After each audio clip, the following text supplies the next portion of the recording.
Sa hirap ng buhay, kailangan talaga kumayod para may pangkain sa iyong pamilya. Walang pinipili ang kahirapan, kaya kailangan mong magsikap kahit ika'y bata pa lamang. Kilalanin si Nestor. Galing sa mahirap na pamilya at sa murang edad pa lamang ay nagawa na niyang mag-araro, lumublob sa putikan, magsaka sa gitna ng init ng araw at lamig ng ulan. Dahil siya ang panganay sa 5 nilang magkakapatid, siya lamang ang inaasahan ng kanyang magulang na tumulong sa pagsasaka, lalo na't wala ng isang kamay ang ama nito dahil sa aksidente. Dahil doon, hindi na muling nakapag-aral si Nestor at grade 6 lamang ang kanyang natapos. Araw-araw, maagang gumigising si Nestor para ihatid ang mga pananim na kanyang hinarbes sa palengke. Sa bawat pera na nakukuha ni Nestor, pinibili niya yun ng pagkain sa kanyang mga kapatid.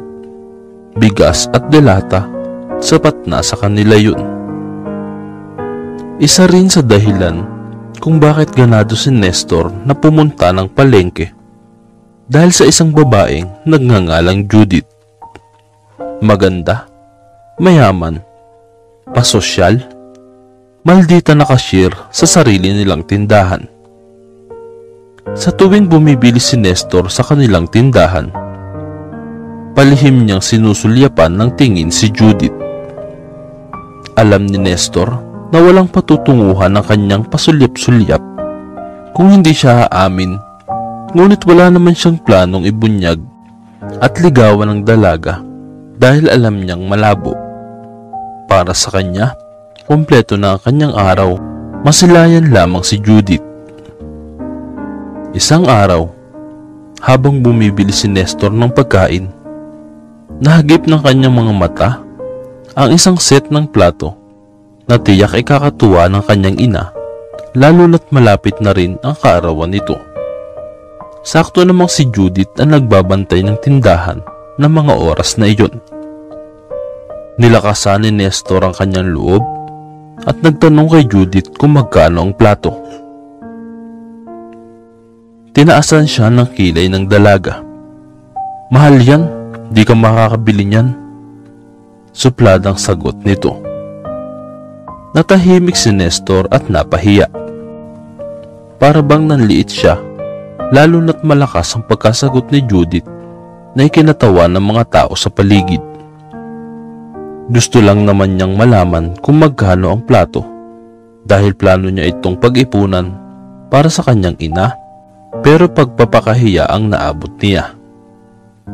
Napayuko na lang si Nestor, nanliit sa sarili. Doon na niya napagtanto na kahit anong sikap at tiyaga mo para magkaroon ng magandang buhay, sa mata ng tao, mahirap at dukha ka pa din.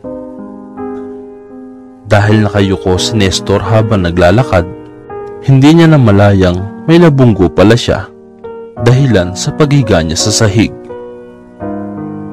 Inangat niya ang kanyang ulo at bumungad sa kanya si Paulo, ang nobyo ni Judith. "Tingin-tingin ka nga sa nadaanan mo," singhal ni Paulo. Kilala bilang siga sa kanilang baryo si Paulo. Walang kinakatakutan. Banggain mo lang o apakan ng kanyang hintuturo sa paa, ay tiyak na magagalit na ito na parang tigre. Kaya gayon na lamang ang kaba ni Nestor nang nasa harapan niya si Paulo. Dali-dali siyang tumayo at humingi ng tawad. Makahihinga na sana siya ng maluwag habang paalis nang hinarang siya mismo ni Paulo.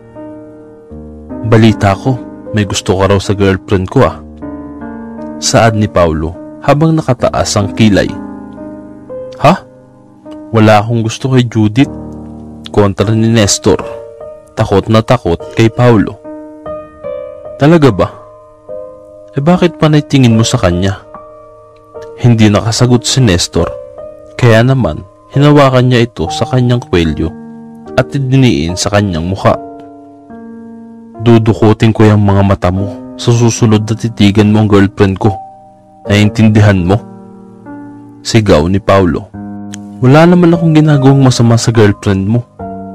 Pagtatanggol ni Nestor sa sarili. Tama naman kasi, wala naman siyang ginagawang masama. Hindi niya lang talaga maiwasang damdamin ang kagandahan ni Judith. Ni kailanman, hindi siya lumapit o kinausap ang dalaga. Aba't sumasagot ka pa ha? Akmang sasampalin ni Paulo si Nestor, ngunit may kamay na pumigil dito. Nabangga ka lang, sasaktan mo agad? Ganyan na ba kaliit ang utak mo? Ani ng isang babae. Natameme bigla si Paulo nang makita ang babae, habang si Nestor naman ay naguguluhan sa nakita. Binitawan ng babae ang kamay ni Paulo, saka lumapit kay Nestor at hinawakan ang kamay nito, saka sabay silang umalis sa eksena. Napatingin si Nestor sa kamay na nakahawak sa babae, saka nabaling ang kanyang tingin sa babae. Maganda ito, makinis ang balat, maganda ang pangangatawan, halatang dayo lamang ang babae at mayaman. Ayos ka lang ba? Tanong ng babae nang makalabas sila ng palengke. Ah, oo, salamat pala. Nahihiyang sagot ni Nestor. Mas lalo pa siyang nabighani sa babaeng kaharap dahil sa boses nito. Wala yun, ani ng babae sabay ngiti. Napangiti din si Nestor at takmang itatanong sana kung ano ang pangalan nito, pero may kotseng nakaparada sa kanilang harapan. Sige ha, alis na ako. Ingat ka palagi. Pamamaalam ng babae at sumakay na ng kotse paalis. Naiwan si Nestor sa gitna ng maraming tao habang tinatanaw ang papalayong kotseng sinakyan ng babae. Sa mga oras na iyon, may kakaiba siyang nararamdaman na hindi niya maipaliwanag. Nang hinayang ang binata ay hindi man lang niya nalaman ang pangalan ng babae. Ito ang kauna-unahang may nagtanggol sa kanya laban sa mapang-aping tao, kaya gayon na lamang ang saya ng kanyang pakiramdam. Sana makita ko pa siya, bulong ni Nestor sa sarili. Taimtim na umaasang magtagpo muli ang landas ng babaeng tinagurian niyang anghel. Lumipas ang mga araw at hindi malilimutan ni Nestor ang babaeng nagtanggol sa kanya. Hindi siya nawawala ng pag-asa na magtagpo muli sila. Patuloy pa rin ang buhay ni Nestor. Maagang pumupunta sa palengke para ihatid ang pananim, pero naiiba na ang kanyang ruta dahil iniiwasan niya si Judith. Nawalan na rin siya ng interes sa dalaga dahil sa pagpapahiya nito sa kanya at ayaw rin niyang pag-initan muli siya ni Paulo. Kung noon ay si Judith ang hinahanap ng kanyang mga mata, ngayon naman ay ang babaeng nagligtas sa kanya kay Paulo. Bawat istasyon ng palengkeng pinupuntahan niya, nagbabaka sakaling makita ang babae, ngunit bigo siyang makita ito. Minsan ay inisip niyang yun lang ang una at huli nilang pagkikita, pero kilala ni Nestor ang kanyang sarili.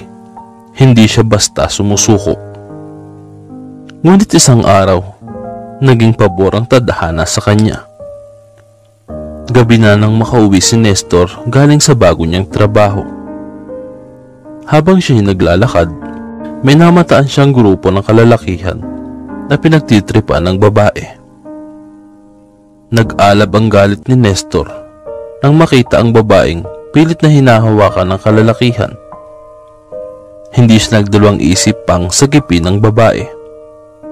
Ano ba? Bitawan niyo nga ako. Tulong! Sigaw ng babae habang pilit na pinapakawalan ng sarili. Hoy! Sigaw ni Nestor habang papalapit. Ayaw na ayaw niya sa lahat ang makitang inaapi ang kapwa, lalo na mga kababaihan.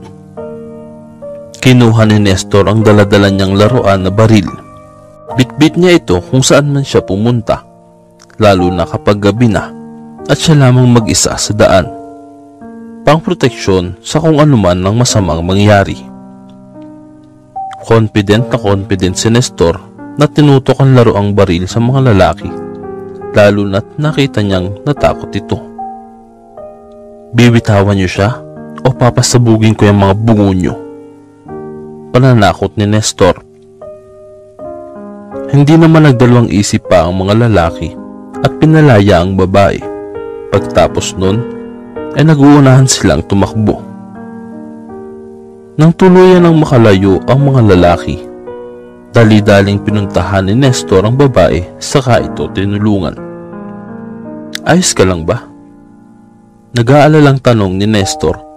Saka ay nalalayan ang babaeng tumayo matapos napasalampak ito sa sahig, dulot ng takot at pangamba. Walang nakuhang sagot si Nestor. Tumayo na ito at pinagpag ang damit ng babae. Kumunot ang noo ni Nestor nang makita ng side view ang mukha ng babae. Para sa kanya, pamilyar ito at nakita na niya kung saan. Ayos lang ako. Hindi na natapos pa ng babae ang nais niyang sabihin nang ibinaling ang tingin nito kay Nestor. Parehong nagulat ang dalawa. Namilog ang mga mata at hindi makapaniwala. Ikaw? Sabay pa nilang sambit sa isa't isa. Ilang segundong katahimikan ang lumipas at parehong natawa ang dalawa sa di malamang dahilan. Tadhana nga naman, bulong ni Nestor sa sarili habang tinitingnan ng babaeng matagal na niyang hinahanap pa. Parang kailan lang, ikaw pa ang niligtas ko, ngayon ako naman. Natatawang sambit ng babae. Salamat nga pala, kung hindi ka dumating baka tinangay na ako ng mga yun. Walang problema, sa susunod mag-ingat ka at kung sakali, magdala ka ng gamit na pangproteksyon sa sarili mo. Saad ni Nestor. Bago pa lamang ako sa lugar na ito, kaya naliligaw ako. Hindi ko nga alam kung nasan ako eh. Ano bang ginagawa mo at napadpad ka dito?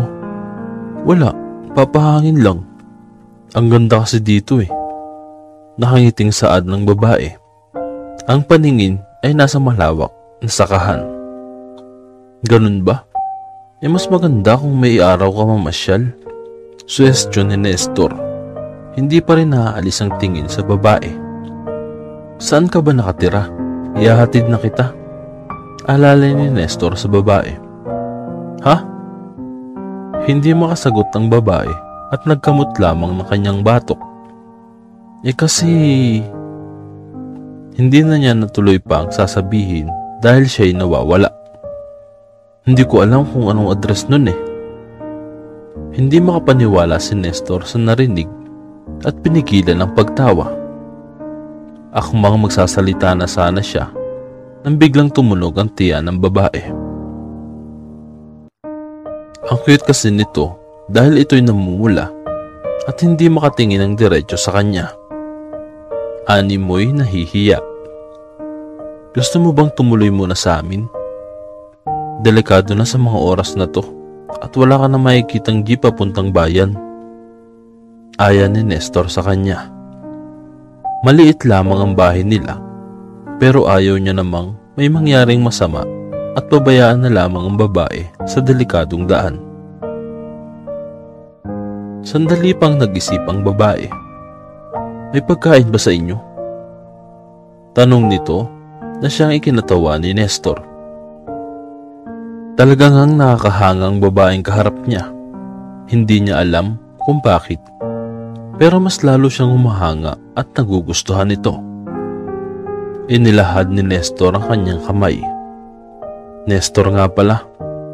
Pagpapakilala sa sarili.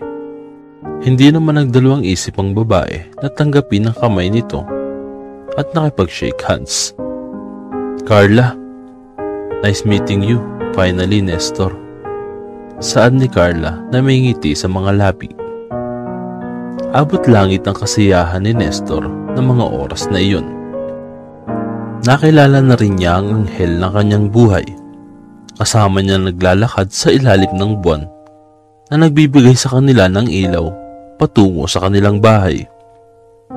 Tahimik siya nagpapasalamat sa tadhana dahil narinig din ito ang matagal na niyang inaasam, ang makasama muli ang kanyang anghel. "Pinag-alala mo ko, Carla," saad ni Mrs. Reyes nang makita ang kanyang anak. "Pasensya na ma, gusto ko lang talaga magpahangin." Paghingi ng paumanhin ni Carla sa ina at saka ito yumakap. "Are you okay? Wala bang nangyaring masama sa'yo?" Nag-alalang tanong ni Mrs. Reyes habang inoobserbahan ng anak. "Ma, ayos lang ako. Salamat kay Nestor na hindi ako pinabayaan." Nakangiting saad ni Carla. Binalingan ng tingin si Nestor na nakatayo lamang sa gilid. Matapos magyakap ang mag-ina, ay agad na lumapit si Mrs. Reyes kay Nestor at ito naman ang kanyang niyakap. "Maraming salamat at hindi mo pinabayaan ang anak ko. Isa kang anghel." Naluluhang saad ng ginang. Nakaramdam naman ng awkwardness si Nestor na ikinatawa ni Carla ng mahina. "Ayos lang po, walang problema," aniya.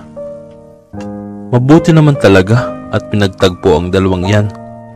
"Delikado dito sa probinsya, iha, kaya mag-ingat ka sa susunod," aniya naman ng ina ni Nestor. Kapwa ang dalawa ay nagulat nang madatnan nila si Mrs. Reyes sa bahay ni Nestor.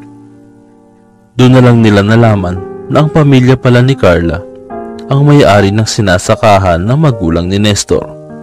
At bukod pa doon, dating yaya ni Mrs. Reyes ang ina ni Nestor na mas ikinagulat pa ng dalawa, lalo na si Nestor. Tadhana nga naman, wala kang kaalam-alam sa pinaplano nito. "Abay, gutom na ba kayo? Halika na't kumain na tayo at madami itong nailuto ko," aya ng ina ni Nestor at nagtungo sa kusina. "Nako, namiss ko ho ang luto nyo, Inay Marites," maligayang saad ni Mrs. Reyes at tumunan na sa kusina. "Akalain mo yun, magkakilala pala mga magulang natin," saad ni Carla kay Nestor habang papunta sila sa kusina. Natawa naman si Nestor. Hindi pa rin makapaniwala. "Oo nga siguro nga talagang itinadhana tayo para sa isa't isa," pabirong saad ni Nestor. Sinapak naman si Carla ng mahina. "Hindi ko naman alam na palabiro ka pala," natatawang ani nito sa kaumunan sa lamesa. Sumilay ang ngiti sa mga labi ni Nestor. Nakita niya ulit kasing namumula si Carla pagkatapos niyang sabihin ang katagang iyon. Miski siya ay hindi inaasahan na lalabas yun sa kanyang bibig. Alam naman niyang biro lang yun, pero sa loob-loob niya'y umaasa na sana sila nga talaga ang pinagtagpo ng tadhana. "Nestor, gusto mo bang mag-aral ulit?" Bigla ang tanong ni Mrs. Reyes. "Po?" Sandali pang nagulat si Nestor sa tanong. "Gustong gusto ko po, pero wala po kaming pera pang matrikula," pangihinayang niyang sagot. "Gusto sana kitang kuning scholar. Nakikita kong matalino at madiskarte kang tao Sayang naman kung hindi mo yun magagamit sa pag-aaral. Tsaka pasasalamat ko na rin kay Inay Marites sa walang sawang pag-aalaga sa akin noon. At syempre, sa pagsagip mo sa anak ko." Sinserong saad ni Mrs. Reyes. Umaasang tatanggapin ang alok niya kay Nestor. Si Nestor naman ay hindi makasagot. Binalingan niya ng tingin si Carla at bumungad sa kanya ang magandang ngiti nito. Nagpapahiwatig na tanggapin ang alok. Malaking oportunidad ang alok ni Mrs. Reyes para kay Nestor. Ngunit nagdadalawang isip siya kung tatanggapin niya ito. Pangarap niya ang makapagtapos ng pag-aaral para mabigyan ng maganda at masaganang buhay ang kanyang magulang, pero ayaw naman itong iwan at malayo. Walang tutulong sa ina at ama niya sa sakahan at tiyak na mahihirapan ito lalo na tumatanda na. Gusto ko man po, pero wala po kasing makatulong sina inay at itay sa sakahan. Bigong saad ni Nestor. Hinawakan ng ina ni Nestor ang kanyang kamay. Hindi naman nahayaan na kami ang magiging sagabal sa pagtupad ng mga pangarap mo. Alam namin kung gaano mo ko gusto mag-aral, kaya sige na.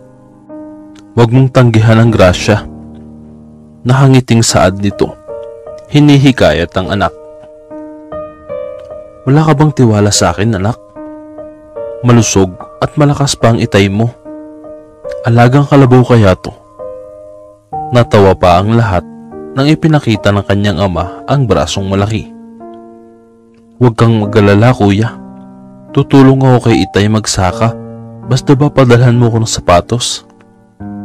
Ako din, kuya.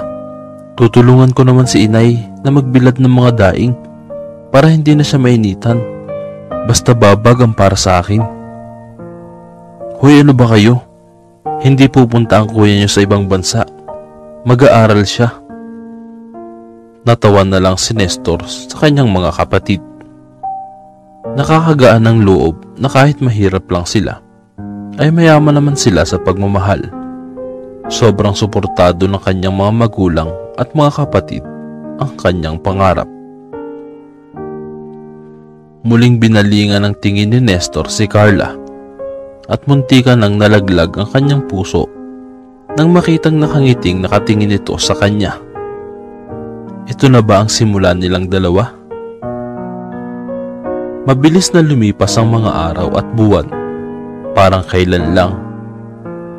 Sako ng bigas at palay ang binibitbit ni Nestor, pero ngayon, mga libro at notebook na ang daladala niya sa araw-araw. Nestor, halika na! Sigaw ni Carla mula sa baba ng sala. Pababa na! Sagot niya at dali-daling bumaba. Naging maganda na ang buhay ni Nestor simula nung pumayag siya sa alok ni Mrs. Reyes. Nakapag-aral na siya sa malaking universidad kasama si Carla. Kahit na siya'y nag-aaral at gastos lahat ni Mrs. Reyes, lahat ng pag-aaral niya ay nagtatrabaho pa rin siya para may sariling ipon at may maipadala sa kanyang magulang. Masaya rin si Nestor dahil mas naging malapit sila ni Carla at dahil naging malapit na sila, mas naging malalim ang pagtingin ng binata sa dalaga. Alam ni Nestor na imposibleng magustuhan rin siya ni Carla dahil malayo ang agwat ng buhay nila. Pero kahit anong pigil ni Nestor, mas lalo siyang napamahal kay Carla, lalo na't mas nakilala na niya ito. Sabay sila ni Carla na sumakay sa sasakyan papuntang eskwelahan. Wala namang naging problema si Nestor sa mga taong kanyang nakakasalamuha. Lahat ay mabait sa kanya, siguro dahil na rin kay Carla. Kilala din kasi ang dalaga dahil sa taglay na kagandahan nito at talino. Habang bumabiyahe sila, panay lang ang salita at kwento ni Carla kay Nestor na nakikinig sa kanya. Nakangiti lamang si Nestor buong biyahe. Ito ang gusto niya, ang makasama si Carla. Buo na ang kanyang araw at masaya na siya. Habang tinititigan niya ang babaeng mahal niya, naisip niya na sobrang swerte pala na magiging kabiyak at lalaking mamahalin nito. All-in package na. Hindi lamang siya maganda sa panlabas, kundi may taglay rin itong kagandahan ng loob. Isa sa mga pangarap ni Nestor ang makuhang puso ni Carla at tahimik siyang umaasa na sana ay may gawin ng tadhana para sa kanilang dalawa. Ano bang ideal type mo, Nestor? Bigla ang tanong ni Carla na hindi inaasahan ni Nestor. Ikaw? Ha? Kulang na lang tahiin ni Nestor ang kanyang bibig dahil sa kanyang sagot. I mean, ikaw. Ano bang gusto mo sa isang lalaki, Carla? Mukha namang hindi nabigla ang dalaga sa tanong nito. Ako? Gusto ko yung simple lang. Mabait, maalaga, yung kaya kong ipaglaban. Mahal ako ng buo at higit sa lahat, tanggap ako kung ano ako o sino man ako. Simple lang pero tago sa pusong sagot ni Carla. Nahanap mo na ba? Tanong ulit ni Nestor nang makababa sila. Ang ano? Kunot noong tanong ni Carla habang sila'y naglalakad. Your ideal man. Kinuha ni Nestor ang dalang libro ni Carla upang siya na ang magbitbit. Napangiti naman ang dalaga at hinayaan lang ang lalaki na magbitbit. Hindi naman yun hinahanap, hinihintay yun. Pero meron ka bang nagugustuhan ngayon? Hindi alam ni Nestor kung saan siya humugot ng lakas na tanungin yun kay Carla. Matagal na nakasagot ang dalaga. Tumingin ito sa kanya at sinuklian ng ngiti. Meron. Biglang nakaramdam ng paninikip ng dibdib si Nestor nang marinig ang sagot nito. Hindi niya alam pero nasasaktan siya para sa sarili dahil ang lakas na loob niyang tanungin si Carla na ikakasakit niya pero wala siyang lakas na loob na aminin ang kanyang nararamdaman sa dalaga.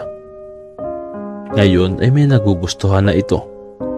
Imposible nang may pag-asa pa siya. Gayong malabo ang lahat at sa tingin niya, kaibigan lamang ang tingin ni Carla sa kanya. Carla! Nabalik sa realidad si Nestor mula sa malalim na pag-iisip nang may tumawag kay Carla. Oh Julius, bakit? Nang makalapit si Julius, ay nilahad nito ang puting rosas kay Carla. Para sa'yo. Nahihiyang sambit nito. Pinamulahan ng muka. Ang sweet naman, salamat. Nakangiting sambit ni Carla habang inaamoy ang rosas. May partner ka na ba sa prom? Tanong ni Julius. Mas lalong namumula. Ha? Ano? Tumingin si Carla kay Nestor na nanonood lamang sa gilid. Oo meron na. Tanggi ng dalaga. Ganun ba? Sige, ingat ka palagi. Hindi pa nga nakakapagpaalam si Carla ay agad na umalis si Julius. Nahihiya dahil sa pagkabasted sa kanya ni Carla. Sinong ka-date mo? Kuryosong tanong ni Nestor nang makaalis na si Julius. Plano niya sanang ayain si Carla pero ngayon ay meron na itong partner ay baka mapareha pa siya kay Julius. Ikaw, simpleng sagot ni Carla, namumula. Nabigla naman si Nestor. Hindi inaasahan sa sinabi ni Carla. Ako? Tinuro pa niya ang sarili para makasigurado. Oo nga, bakit? Ayaw mo ba? May iba ka bang partner? Hindi nagulat lang ako. Saad ni Nestor, hindi mapigilang umiti. Dumating na ang pinakahihintay ni Nestor. Nakapagdesisyon na siyang aminin kay Carla ang tunay niyang nararamdaman. Alam niyang may posibilidad na masira ang kanilang pagkakaibigan pero ayaw niya namang magsisi sa huli at habang buhay na lamang itatago ang kanyang pagmamahal. Sa gabi ng prom, planong umamin si Nestor. Ngayon ay partner ang dalawa. Mas mapapadali sa kanya ang umamin. Pero bago pa man mangyari ang lahat, may isang bagay muna siyang ipagpapaalam. Suot ang mamahaling tuxedo ni Nestor para sa prom. Pumunta siya sa kwarto ng mga magulang ni Carla. Kumatok muna siya bago pumasok. Hala naman, napakagwapo ng aming Nestor. Maligayang saad ni Mrs. Reyes saka lumapit kay Nestor. Napangiti naman ang binata. Kahit na hindi sila magkadugo, ay para ng anak ang turing nito sa kanya. Walang kapalit lahat ng pinapanggastos ni Mrs. Reyes kay Nestor. Kahit na tumulong sa mga maid, sa kanilang bahay ay pinagbabawal ng ginang. Salamat po, nahihiyang sambit ng binata. Pero may ipagpapaalam po sana ako sa inyo. Parehong nagulat ang mag-asawang Reyes nang biglang lumuhod si Nestor. Nestor, tumayo ka dyan. Pilit pa siyang itinayo ni Mrs. Reyes pero nagmatigas ang binata. Matagal ko na pong gusto ang anak niyong si Carla. Hayaan niyo po sana akong ligawan siya at ipadama sa kanya ang pagmamahal ko. Alam ko pong mataas ang estado ng aming buhay, pero nangangako akong magsusumikap para may ipakita ko sa kanya. Aalagaan ko po siya at hindi susukuan hanggang siya'y maging akin. Seryoso at tago sa pusong saad ni Nestor sa harap ng kanyang minamahal. Kaba at pangamba ang nararamdaman niya ng mga oras na iyon. Bago pa niya suyuin si Carla, ay gusto muna niyang magpaalam at kunin ang loob ng mga magulang nito dahil malaki ang kanyang respeto. Niligawan niya si Carla. Gagawin niya ang lahat ng kanyang makakaya para ipakita at ipadama nito ang kanyang pagmamahal. Wala mang kasiguraduhan ang lahat, pero handa siyang mag-take risk para sa dalaga. Nestor, gulat na gulat si Mrs. Reyes sa hindi inaasahang revelasyon ni Nestor. Miski si Mr. Reyes na nanonood lang sa gilid ay nagulat din. Itinayo ni Mrs. Reyes si Nestor. Hindi naman nagmatigas pa ang binata at sumunod. Napakabuti mong bata, Nestor. Aniya ni Mrs. Reyes. Alam ko namang may gusto ka sa anak ko noon pa. Nakikita ko sa mga mata mo kung paano mo tingnan ang anak ko. Pero hindi ko inaasahang ganito ang gagawin mo. Lumuhod ka pa talaga. Panatag naman kami na nasa magandang kalagayan ng anak namin. Simula nang dumating ka, ay malaki na rin ang pinagbago ng anak namin. Segunda ni Mr. Reyes, saka tinapik ang balikat ni Nestor. Botong-boto kami sa'yo at nasa sa'yo lahat ng suporta namin. Pero kay Carla pa rin ang desisyon sa huli. Ngumiti si Nestor. Gumaan na ang kanyang loob nang marinig ang katagang gusto niyang marinig mula sa mga magulang ni Carla. Niyakap siya ni Mrs. Reyes. Kapag nalaman kong umiyak ang anak ko nang dahil sa iyo, hindi ako magdadalawang isip na putulin ang pinakaiingatan mo. Banta ni Mr. Reyes na may halong biro. Ikaw talaga, tinakot mo pa yung bata. Sinapik ni Mrs. Reyes sa kanyang asawa na tumatawa. Nakita niya kasing namumutla si Nestor kahit na biro lamang iyon.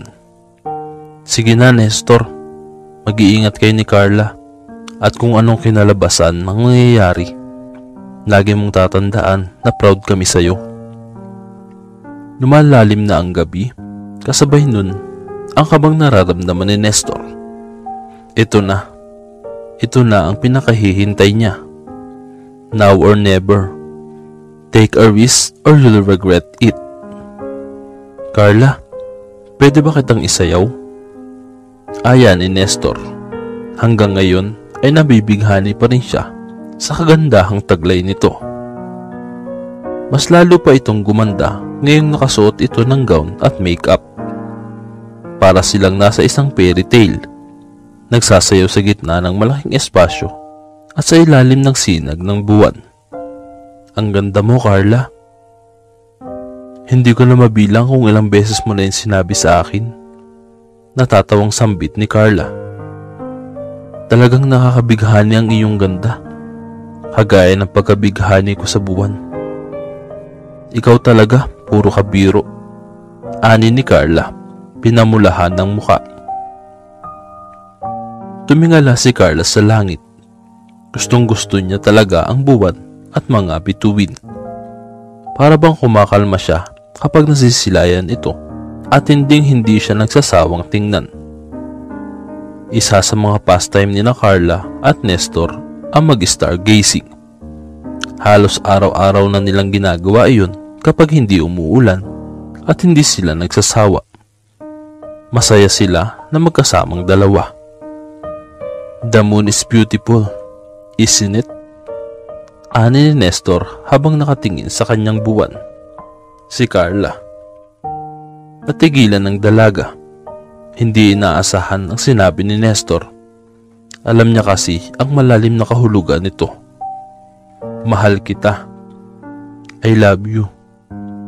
Ikaw talaga, Nestor. Kung ano-ano na lang lumalabas diyan sa bibig mo. Kinakabahang saad ni Carla. Carla, gusto kita. Hindi lang bilang kaibigan, kundi bilang isang babae. Mahal kita matagal na. At alam kong hindi mo ako magugustuhan dahil mahirap lang ako. Pero nangako akong... Hindi na natapos pa ni Nestor ang mahaba niyang pag-amin nang bigla siyang hinalikan ni Carla sa labi. Ang dami mo talagang satsat. Natatawang ani ng dalaga. Ako din, matagal na kitang gusto. Simula pa nung una nating pagkikita sa palengke. Pag-amin din ito, nakangiti. Hindi makapagsalita si Nestor. Gulat na gulat sa pag-amin ni Carla. Hindi pa niya naipoproseso ang sinabi ng dalaga. Totoo ba yan? Tanong ni Nestor na naninigurado. Ay hindi, joke lang. Prank lang to. Pang-asar ni Carla saka tumawa. Seryoso ako, Carla. Seryoso din naman ako. Inangkla ni Carla ang kanyang braso sa braso ni Nestor, saka sabay nilang pinunood ang hindi nakakasawang ganda ng buwan. Diligawan mo pa ba ako? Tanong ni Carla matapos ang ilang minuto na pananahimik. Oo naman. Kahit na gusto mo rin ako, diligawan pa din kita. Tsaka nakapagpaalam na rin ako sa mga magulang mo. Seryosong saad ni Nestor. Start ka na ba ngayon? Oo. O sige, sinasagot na kita. Opisyal na tayo. Malawak ng ngiti ni Carla. Natawa naman si Nestor. Ang dali naman. Wala pa nga akong ginagawa eh. Sabay kamot ng kanyang ulo. Ay sus! Sayang lang sa panahon ng panliligaw. Tsaka kilala na natin ang isa't isa. Natawa lamang si Nestor sa naisip ni Carla. Hinawakan niya ito sa bewang upang mas mapalapit sila sa isa't isa habang tinatanaw ang magandang gabi. Ito na ata ang pinaka hindi malilimutang gabi ng dalawa. Saksi ang buwan sa sumpaang pagmamahalan ni Carla at Nestor. Ngayong nalaman na nila ang tunay na nararamdaman sa isa't isa, ipapakita at ipapadaman nila sa isa't isa ang pagmamahal na matagal nilang itinatago.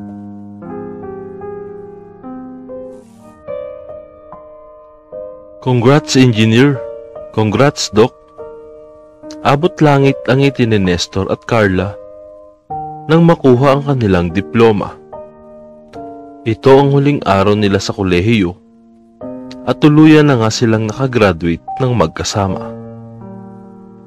Proud na proud sila sa kanilang sarili dahil lahat ng pagsisikap, sakripisyo, iyak, puyat na nangyari ay nasuklian din.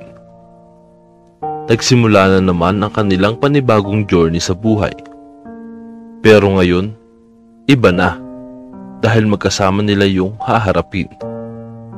Date tayo? Tanong ni Nestor sa kasintahan. Tinatanong pa ba yan? Tara na! Si Carla pa mismo ang nanghila kay Nestor patungong sasakyan. Sa kabila ng pagod at puyat ng dalawa sa paghahanda sa kanilang graduation, heto sila ngayon, nagde-date sa kailaliman ng gabi. Habang nagdadrive si Nestor, nagpatugtog naman si Carla ng musika at sinasabayan nila yung dalawa. Kung minsan ay nanguhuli ng tingin si Nestor sa kanyang kasama. Alam niyang mabilis dumaan ang pagkakataon, kaya naman sinusulit niya ang oras na sila'y magkasama. Dumating sila sa paborito nilang lugar. Bumaba agad si Carla at tumakbo sa malaking espasyo kung saan tanaw ang buong syudad. Hindi talaga nakakasawang pagmasdan ng buong lugar, ani niya. Titig na titig sa nag-iilawang building. Rumaragas ang mga kotse, pati na rin ang magandang buwan na nagbibigay sa kanya ng kalma. Lumapit si Nestor at niyakap siya sa likuran nito. Hindi ka rin nakakasawang tingnan. Bulong nito sa tenga ng dalaga na siyang ikinapulan nito. Bolero, ang ganda ng buwan. Biglang ani ni Carla, nakatitig sa buwan. Kahit sino mang nilalang ang mapatitig sa ganda ng buwan, ngunit iba si Nestor dahil kay Carla siya nakatingin. Hindi talaga siya nagsasawang pagmasdan ng dalaga. Hindi niya pa din inaakala na darating ang panahon na mapapasa kanya ito.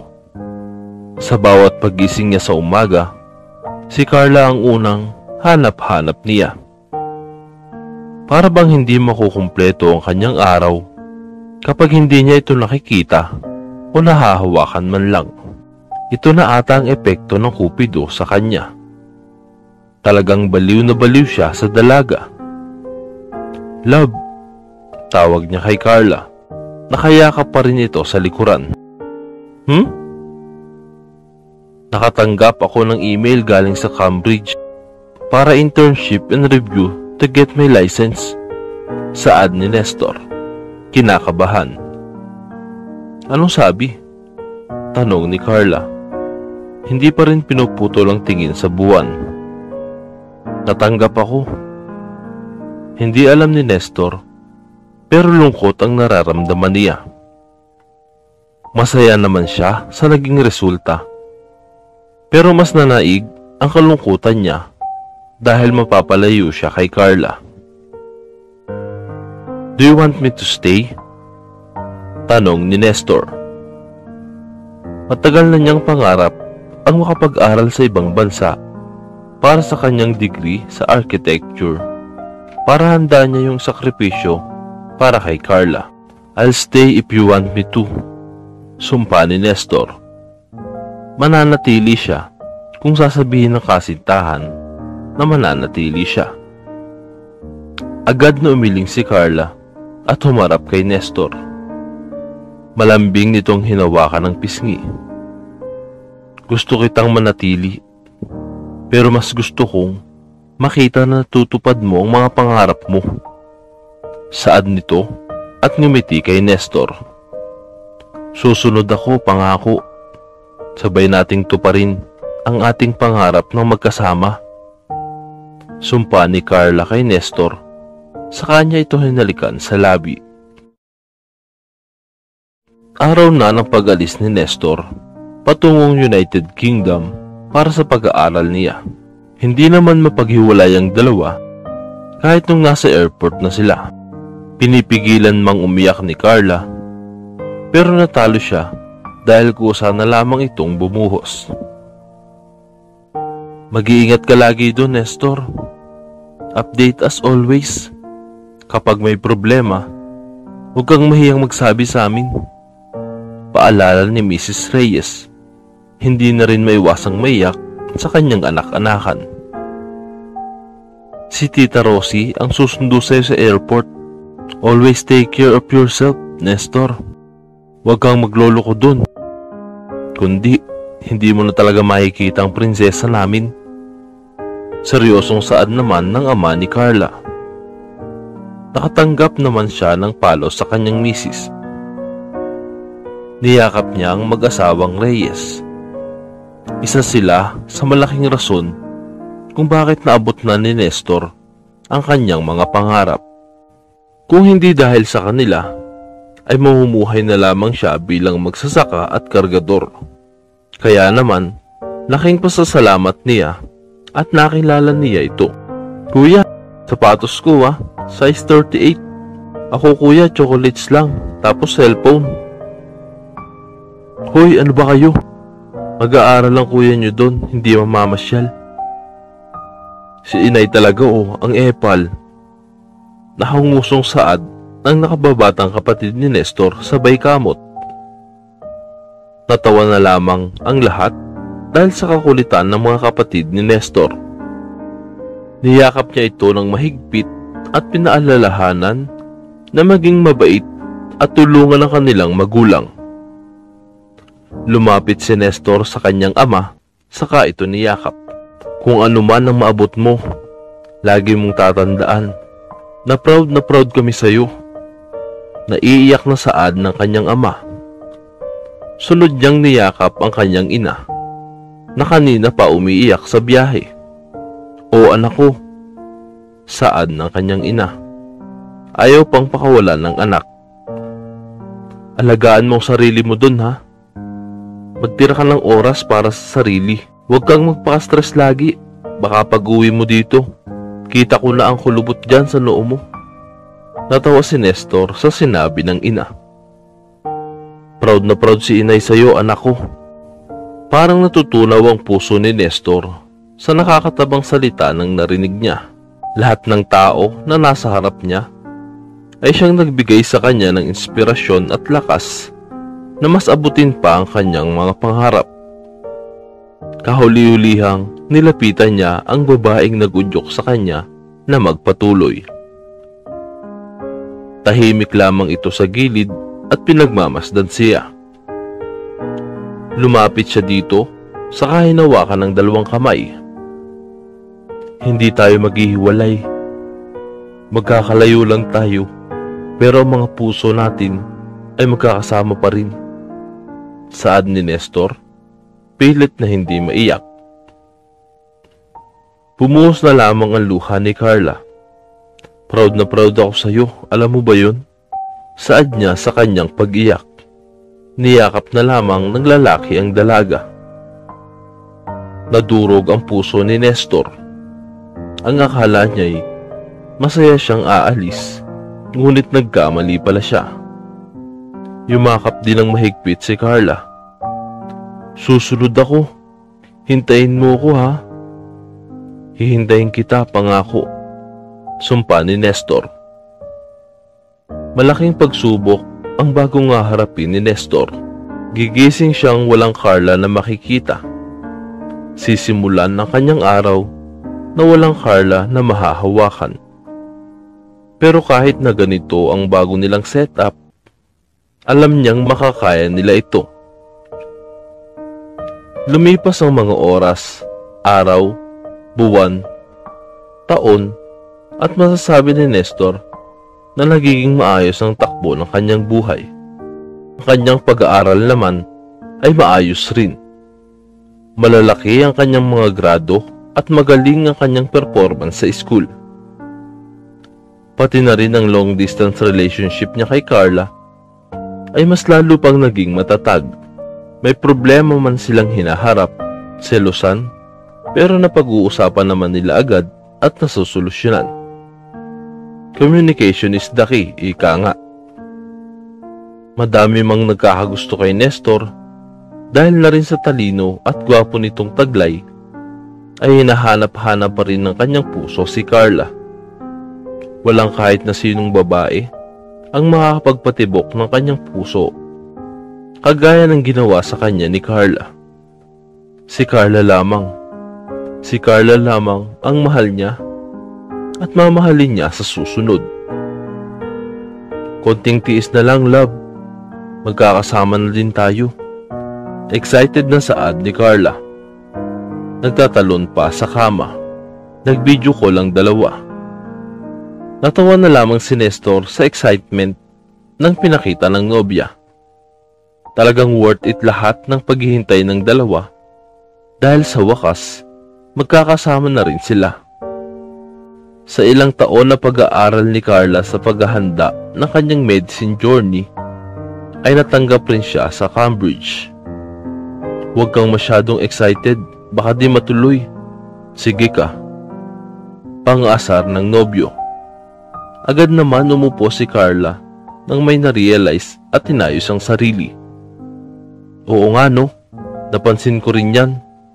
Kapag excited ka sa isang bagay, may chance na hindi ito matutuloy. Huminga pa ito ng malalim. Pinapakalma ang sarili. Hindi ako excited.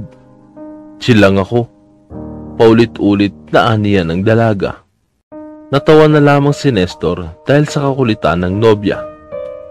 Kahit kailan talaga, hindi siya nito makakalimutang pasayahin. Kahit pagod siya galing sa pag-aaral o sira ang kanyang araw, nakita niya lang at nakakausap si Carla sa screen, masaya na siya. Napapawi lahat ng pagod niya. Hindi niya alam kung anong ginawa ng dalaga at baliw na baliw siya dito. 3 araw. 3 araw nang hindi nagpaparamdam si Carla kay Nestor. At sa loob ng 3 araw ay hindi mapakali ang lalaki. Hindi niya alam ang rason kung bakit nagkaganon na lang bigla. Wala naman silang problema. At kung mayroon man, tiyak na magsasabi si Carla. Kilala niya ang dalaga. Hindi ito gagawa na ikakaalala ni Nestor. Sinubukang tawagan ni Nestor ang mga magulang ni Carla, ngunit ang mga ito ay hindi sumagot. Pati na rin ang mga magulang niya. Walang kaalam-alam sa nangyayari. Gusto man niyang lumipad ng Pilipinas, ay hindi niya magawa sapagkat may malaking exam siyang haharapin. Ito na ba ang hangganan ng lahat? Tapos na ba sila? May iba na ba ito? Sinukuan na ba siya? Paano ang mga pangarap nila?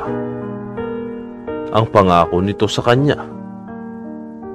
Madaming tanong si Nestor sa isip na kahit anuman sa mga ito ay hindi masasagot.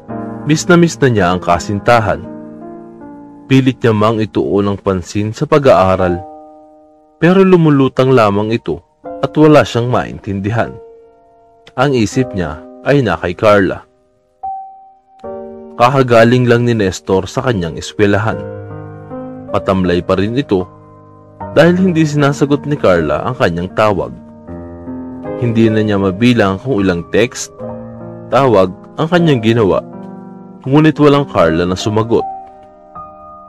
Akma na sanang bubuksan ni Nestor ang pintuan ng kanyang dorm, pero napukunot ang kanyang noo nang bigla itong bumukas. Agad siyang naging alerto sa susunod na mangyayari. Binuksan niya ang pintuan at dahan-dahang pumasok. Iniiwasang gumawa ng ingay, saka nilibot ang buong paligid. Doon na lamang niya napansin ang nakakalat na petal ng rosas sa sahig patungo sa 2nd floor ng kanyang dorm. Nakaramdam siya ng takot at kaba ng mga oras na iyon. Dinala siya ng mga rosas patungo sa kwarto niya. Binuksan niya ang pintuan ng kanyang kwarto, saka tumambad agad sa kanya ang mga kandila at hugis puso na rosas sa kanyang higaan. Ngunit natuon ang kanyang pansin sa isang babaeng nakatayo sa gilid ng kanyang kama. Ang babaeng hindi nagpaparamdam at nagpabaliw sa kanya ng 3 araw. Si Carla. Surprise! Saad nito, saka pinaputok ang confetti na dala. Wala pa sa 3 segundo na sinugod ni Nestor ng yakap ang kanyang kasintahan. Natawan na lamang si Carla, saka sinuklian na rin ng yakap ang nobyo. Isinubsob ni Nestor ang kanyang muka sa leeg ni Carla. Hindi na niya mapigilan pang maiyak nang makita ang nobya. Oh my God! Are you crying? Hindi makapaniwalang tanong ni Carla sa kayakap. Hindi naman ito sumagot at mas niyakap pa ng mahigpit ang dalaga. Natawa na lamang si Carla. Hindi rin maiwasang maiyak sa sitwasyon. Finally, magkasama na rin tayo. Miss na kita. Saad niya sa gitna ng kanyang pag-iyak. Pinag-alala mo ko ng husto. Alam mo bang plano ko pang lumipad ng Pilipinas para lang malaman kung anong nangyari sa'yo? Matapos ang matamis na sorpresa ni Carla, ngayon naman ay sinasermonan na siya ni Nestor dahil sa walang paramdam nito ng 3 araw. Natatawan na lang ang dalaga sa asta ng nobyo. I'm sorry, okay? Hindi ko naman madedelay ang flight ko. Tsaka nasa plano talaga yun, love, para naman malaman ko talaga kung anong magiging reaksyon mo. Paliwanag ni Carla. Nagbuntong hininga na lang si Nestor sa kamuling niyakap ang kasintahan. Hindi niya may paliwanag ang sayang nararamdaman niya ngayon. Ito na yung pinakahihintay niya. Ang makasama muli ang kanyang minamahal. Sobrang lakas ng tibok ng puso niya. Hindi makampante. Mahal na mahal kita, Carla. Sambit ni Nestor. Mahal na mahal din kita, Nestor. Sagot naman ni Carla. Hinawakan ni Nestor ang mukha ng dalaga. Saka unti-unting lumapit para bigyan ito ng halik na puno ng pagmamahal. Unang araw ni Carla sa Cambridge University. Sa Cambridge na rin magpapatuloy si Carla sa kanyang specialty residency program. Inilibot naman siya ni Nestor sa buong lugar. Naks naman, famous ka dito ah. Daming nakakakilala sa'yo. Ani ni Carla nang mapansin niyang madaming bumabati kay Nestor. Karamihan dito ay mga babae. Hindi niya tuloy maiwasang maisip kung anong ginagawa ng mga babae para mapansin ng kanyang nobyo. Akma na sanang magsasalita si Nestor nang biglang may lumapit na babae sa kanila. Nestor, hi! Masayang ani nito. Kumapit pa sa braso nito nang walang permiso. Napataas naman ang kilay ni Carla sa inasta ng babae. You didn't came to my birthday. I'm sad. Dagdag pang aniya ng babae. Napanguso na parang nalulungkot.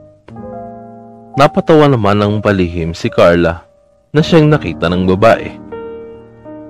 Sinamaan niya ng tingin si Carla. Hey, who are you? Why are you laughing? She's my girlfriend. Si Nestor na mismong sumagot, sabay alis ng kamay ng babae sa braso nito. What? No way! Singhal ng babae. Yes, I'm Carla. Nestor's girlfriend. Proud na sabi ni Carla, saka hinawakan ng kamay ni Nestor. Hinawakan din ng mahigpit ni Nestor si Carla, saka ngumiti sa dalaga. Iniwan ng dalawa ang babae, pero bago pa man sila nakalayo, ay lumingon muna si Carla sa babae, saka ito binilatan. Nakita naman yun ni Nestor, saka mahinang natawa. Hindi lang pala pag-aaral ang dapat kong bantayan. Ikaw din pala. Saad ni Carla sa kanilang paglalakad. No need. Allergic ako sa mga babae. Saad ni Nestor sa nobya. Nakarating na sila sa classroom ni Carla, kaya naman hinalikan niya ito sa noo. Good luck sa first day mo. Text ka sa akin kapag tapos ka na. Sabay tayong mag-lunch. Ani ni Nestor, saka ginulo ang buhok ng dalaga. Hala, ang layo ng building mo sa building ko. Malayo ang pagitan ng building nila Nestor at Carla. Arkitek kasi si Nestor, habang doktor naman si Carla. Kung lalakarin ng pagitan, tatagal ito ng 20 minutos. Ayos lang, hindi mo pa naman kabisado ang buong university, kaya hihintayin kita. Wala nang nagawa pa si Carla. Tumango na ito, saka hinalikan sa pisngi ang nobyo, saka nakangiting nagpaalam. Ganon din si Nestor, saka umalis na nang nakapasok si Carla. Pagkaupo pa lang ni Carla, ay madami na siyang nakilala. Hindi rin maiiwasan ng mga kalalakihan na mabighani sa ganda nito, lalo na sa ngiti at mga mata nitong mahuhulog ka talaga. Dakilang pala kaibigan din ang ating bida, kaya naman madami na rin siyang naging kaibigan. Are you Nestor's girlfriend? Saad ng isang babae. Naintriga sa kanilang dalawa ni Nestor. Yes, he's my boyfriend. Why does my boyfriend is so popular? Kuryosong tanong niya. Nestor is really a rare one. I mean, he's not just good looking, but also kind and smart. He's such an ideal type. You know what? You're so lucky to have him. A lot of girls want him, but we always hear him says that he has a girlfriend. Napangiti na lang si Carla sa sinabi ng kanyang katabi. Talagang swerte siya sa kanyang nobyo. Pinapangarap ito ng madaming kababaihan, pero siya ang nakaabot nito. Sabi nila, choose a person who has a good heart, not a good looking. Pero paano naman si Nestor? Pareha siyang mayroon noon. Naging maayos at masaya ang unang araw ni Carla. Salamat kay Nestor na umalalay sa kanya at tumulong, pati na rin sa mga bago niyang kaibigan. Nag-enjoy ka ba sa first day mo? Ayos ka lang ba dyan? Tanong ng ina na si Mrs. Reyes sa video call. Yap, ma. Kasama ko naman si Nestor kaya maayos naman dito. Sagot ni Carla habang inaayos ang mga pinamili nila ni Nestor na school supplies. Dumating naman si Nestor, nakakatapos lamang magluto. Hi po, ma. Kamusta po kayo dyan? Si inay. Hi, Nestor. Ayos naman kami dito. Yung inay mo, binisita ko kanina. Ayos naman. How about you? Ayos ka lang ba? Hindi ba nanggugulo si Carla dyan? Wow, mama ha. Nanggugulo talaga. Singit ni Carla. Naka-cross arms pa na humarap sa laptop. Sadyang makulit ka naman talaga. Tumawa si Nestor. Okay naman po kami. Paluin ko na lang to kapag sumaway. May stick naman si Tita Rosie dito. Biro nito. Nakatanggap naman siya ng hampas galing kay Carla. Kung sapakin kaya kita, paluin ka dyan. Wag naman, love. Wala ka na makikitang gwapong muka. Pangasar ni Nestor. Yak ha, gwapo ka dyan. Mas gwapo pa si Toro sa'yo. Saad ni Carla. Pinapamin ang kalabaw ng ina ni Nestor. Hoy, anong karapatan mong ikumpara ako sa kalabaw ha? Hindi makapaniwalang saad ni Nestor. Tumawa lamang si Carla, saka tumakbo. Dahil tiyak, nakikilitiin na naman siya ng nobyo.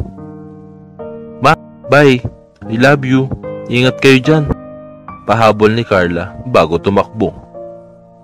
Natawa na lang si Mrs. Reyes sa kakulitan ng dalawa. Hindi niya aakalaing ganito ang magiging buhay ng kanyang anak. Masaya at simple. Sa simpleng video call lang, kampante na siya na nasa mabuting kalagayan ng kanyang unika iha. Lumipas ang mga buwan at kakatapos lamang ng exam ng dalawa. Nakahiga sila ngayon sa damuhan sa malaking field ng Cambridge. Konting tiis na lang. Malapit na. Saad ng dalawa. Ang tingin ay nasa ulap. Hindi masyadong maaraw sa araw na iyon at masarap ang simoy ng hangin. Kaya naman sobrang relaxing yun para sa kanila. Nakaunan si Carla sa mga braso ni Nestor. Architect John Nestor Alfonso. Dr. Carla Jane Reyes. Nakaukit ang ngiti sa mga labi nang binanggit nila ang pangalan ng isa't isa. Iba ang pakiramdam nila ng mga oras na iyon. Hindi maipaliwanag. Ito pala ang pakiramdam kapag kasama mo ang mahal mo na tuparin ang mga pangarap mo. Saad ni Carla habang nakangiti. Walang sagot na nakuha si Carla. Kaya naman kumunot ang kanyang noo ang tingnan si Nestor. At doon lamang siya nagulat nang nakatingin pala ito sa kanya. Bakit?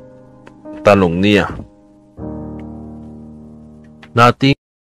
Masaya lang ako kasi kasama kita sa mga pangarap ko. Saad nito. Hinawakan at hinagka ng kamay ng dalaga. Ngumiti naman si Carla.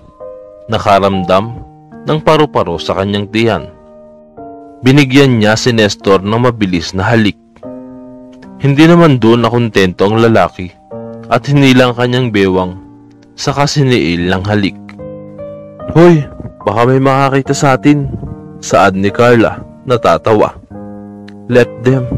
Walang pakeng sagot ni Nestor at saka muling hinagka ng nobya. Doc, we need you at the ER.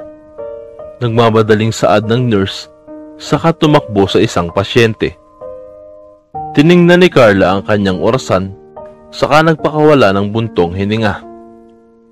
Kinuha niya ang kanyang telepono para sana tawagan si Nestor, ngunit nalobat ito.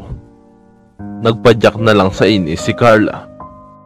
Nagkagulo ang buong ospital dahil sa aksidenteng natamo. Maraming mga sugatan at nasa kritikal na kondisyon dahil sa insidenteng nangyari. Off time na sana ni Carla at papunta na sana sa date anniversary nila ni Nestor, pero sadyang pinigilan siya ng tadhana. Bahala na nga. Bulong niya sa sarili, saka nagmadaling nagbihis ng hospital gown. Saka inalalayan ng mga pasyente na kailangang ipagamot. Naging busy si Carla. Hindi na namalayan ng oras. Nagkaroon pa siya ng 2 operasyon.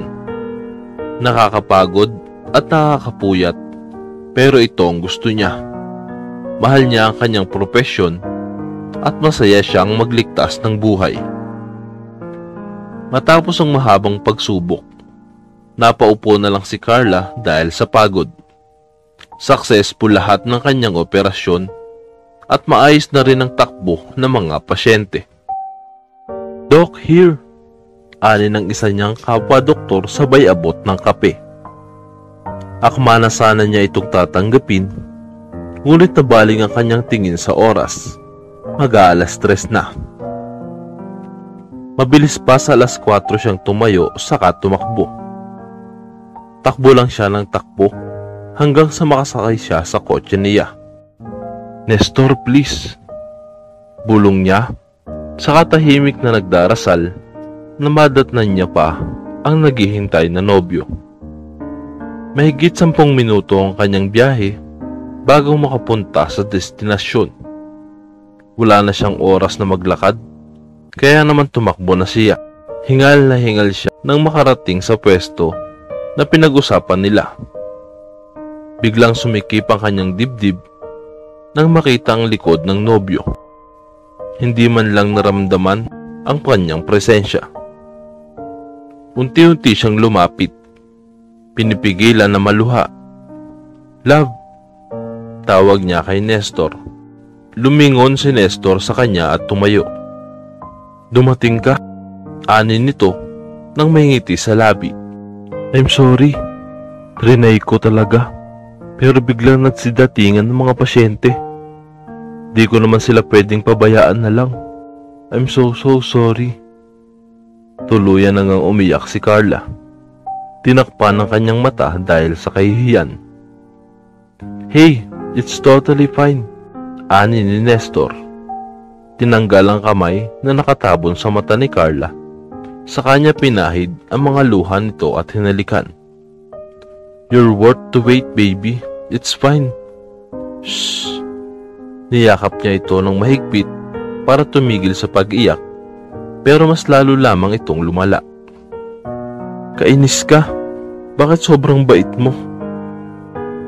Ani ni Carla. Sinapak ng mahina ang likod ng nobyo. Natawa lamang si Nestor sa sinabi nito. Tatawagan sana kita. Na-off na yung phone ko, nalobat. Paliwanag ni Carla nang tumahan na ito. Ayos lang. Naaliw naman ako sa mga city lights. Hindi ko talaga alam kung bakit deserve ko ang isang tulad mo. Palagi na lang akong late sa mga date natin. Darling, Unang pagtungtong mo pa lang sa kolehiyo at kinuha ang kursong medisina. Alam ko na agad na magiging busy ka sa buhay mo bilang doktor.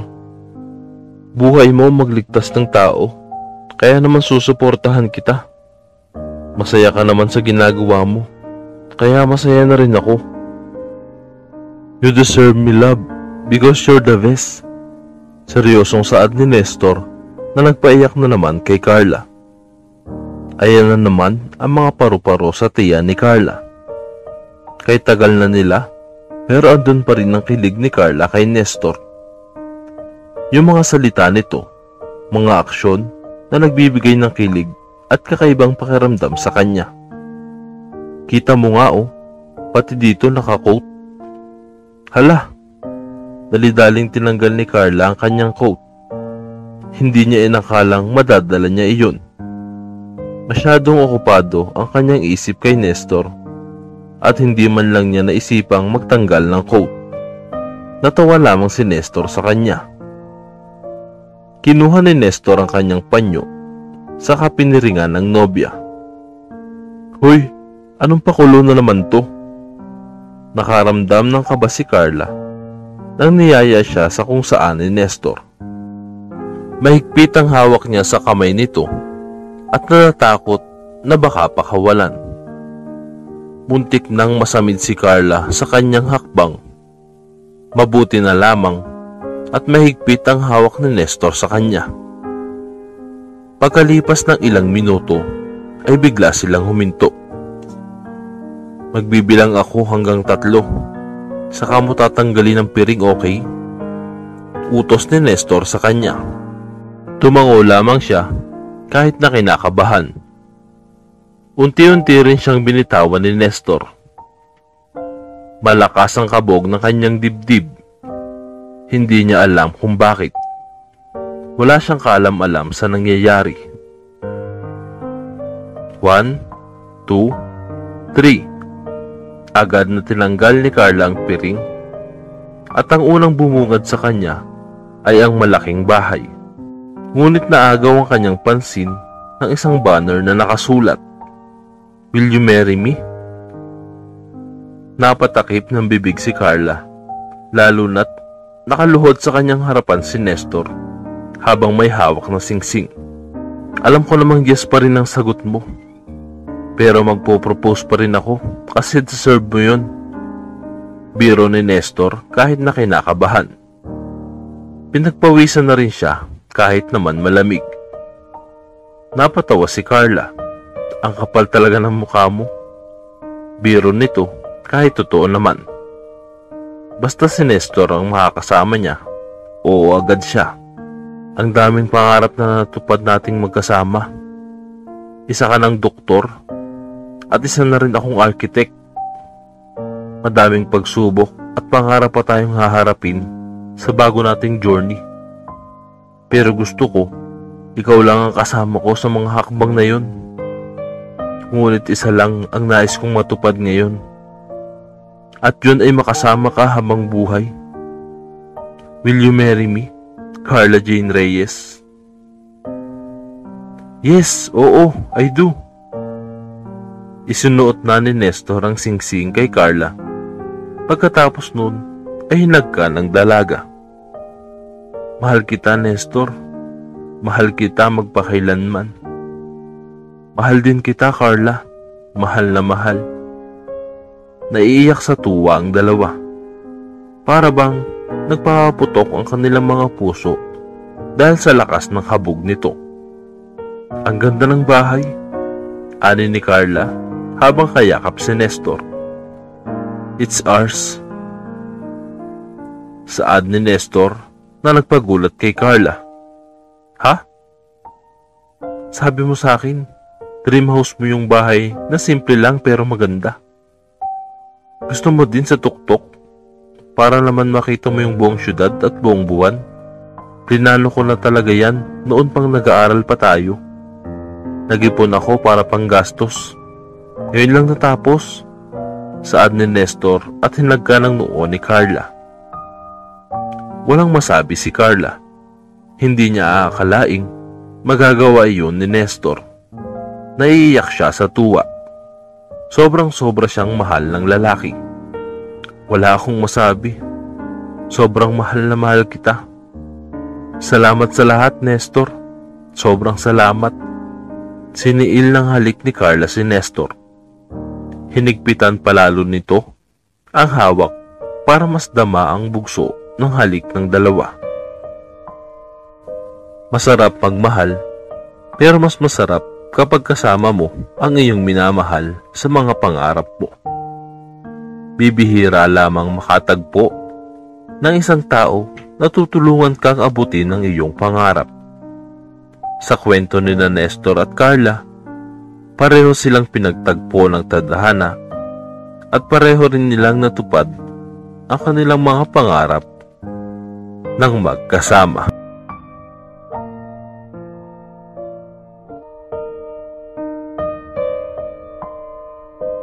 Pupunta ako dyan. Sabay tayo kumain. Aniya ni Nestor sa kabilang linya. Okay, I'll just do one operation. Maghintay ka na lang dito sa office. Ingat ka.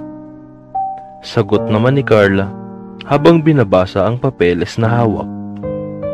Akma na sana niyang puputulin ang linya nang nagsalita na naman si Nestor. I miss you. Malambing nitong saad. Natawa si Carla. Hindi maiwasang mamula.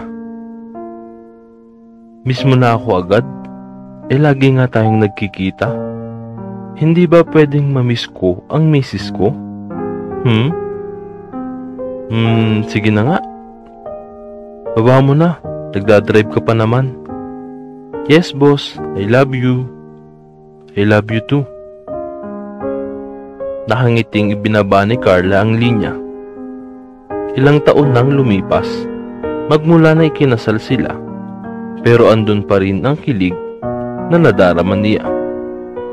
Mas lalo siyang nahuhulog sa kanyang asawa, at kahit wala pa silang anak, masaya sila bilang mag-asawa. Dok, ready na po ang operating room.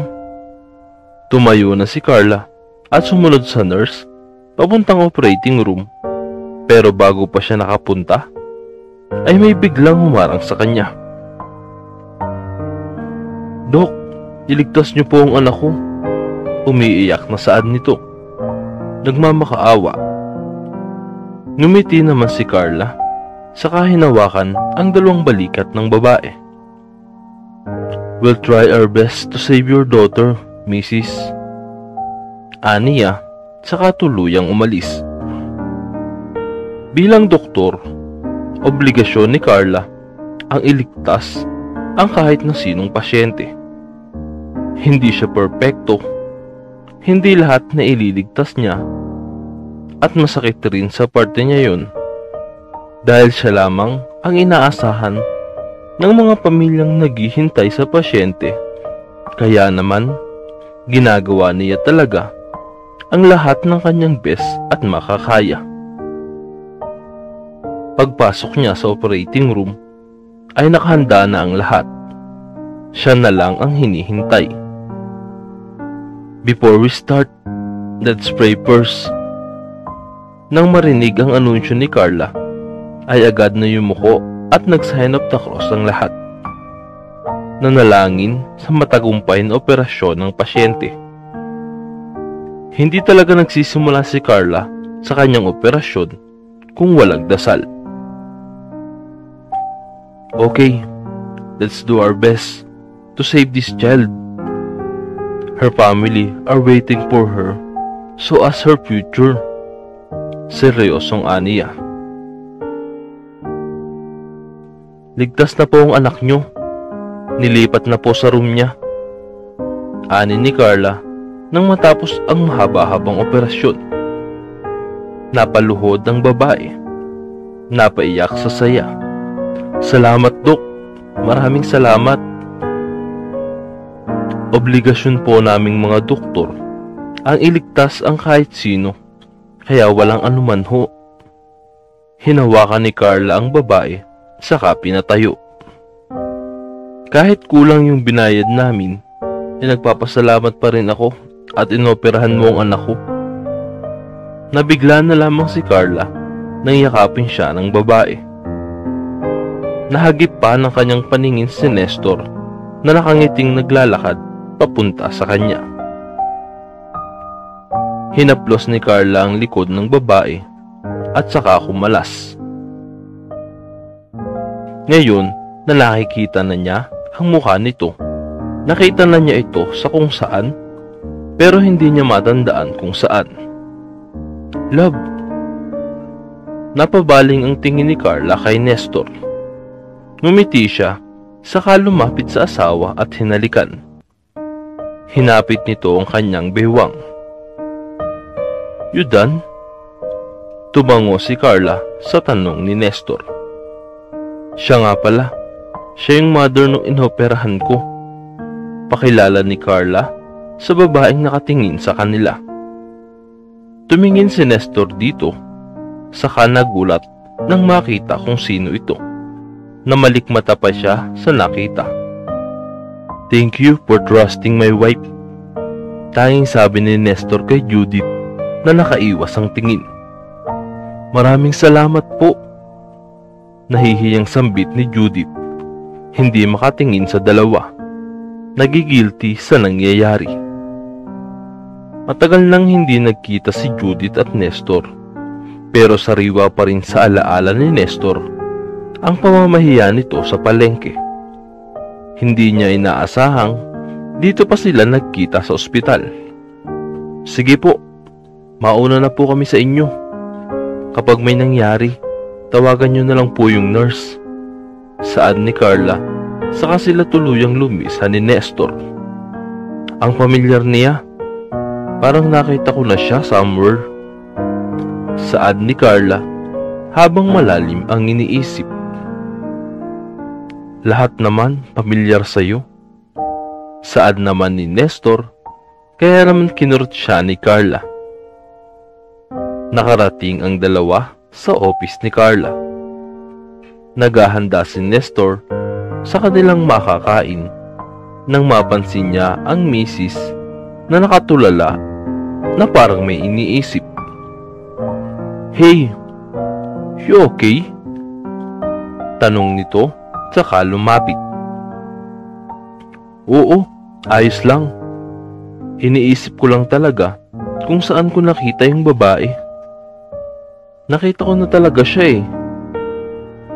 Nagbuntong hininga si Nestor. Ayaw niya man ipaalam kay Carla na ito ang nangbuli sa kanya noon, pero ayaw niya namang magtago ng sikreto sa kinakasama.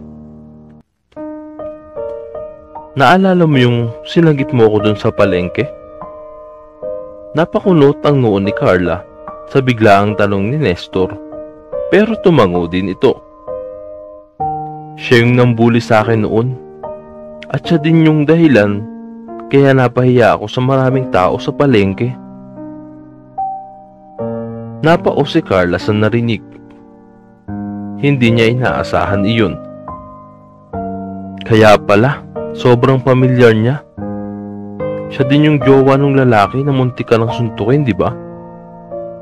Tumango lamang si Nestor at ngumiti. Wow!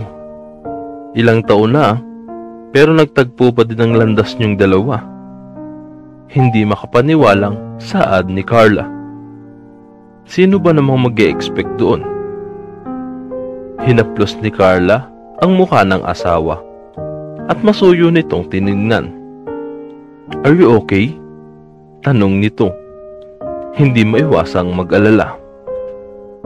Kahit na matagal na panahon na yung nangyari, hindi pa din mabubura ang trauma na idinulot kay Nestor.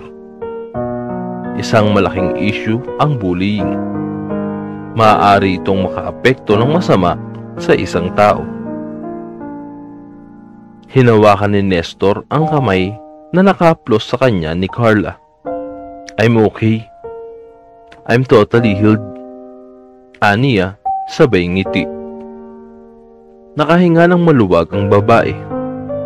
Kita naman sa ngiti ng mister na okay na ito. Masuyo niya itong hinagkan at niyakap. Seryoso sa paglilibot si Nestor sa ginagawang building na project niya. Malapit na din itong matapos, kaya naman binisita niya ito. Madaming trabahante ang bumabati sa kanya. Tumango lamang siya at ngumiti. Habang nililibot ang buong lugar, napansin niya ang isang worker na nahihirapang buhatin ng isang bag ng tiles. Kaya naman, dali-dali siyang pumunta roon at tinulungang buhatin. "Salamat, pre," saad ng lalaki. Hindi nakita ang mukha ni Nestor. Nang mailapag na nila ang tiles sa lalagyan, ay saka lamang nakita ng lalaki kung sino ang tumulong sa kanya. Nagulat ito at natulala. Miski si Nestor ay nagulat rin.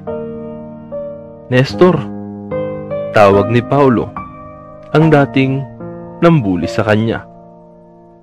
"Salamat," nahihiyang tugon nito. Tumangulang si Nestor, saka tiningnan ang mga gamit. Kapagbiro nga talaga ang tadhana. Nung una, si Judith ang kanyang nakita. Ngayon naman ay si Paulo. Ang mas masaklap pa, nagtatrabaho pa ito sa kanya. "Nabalitaan ko kay Judith na yung asawa mo yun ang gagamot sa anak namin. Maraming salamat." Hindi na nagulat si Nestor nang marinig niyang sila pala ni Judith ang nagkatuluyan. "Walang anuman," tanging sagot ni Nestor, at akma na sanang aalis nang pigilan siya ni Paulo.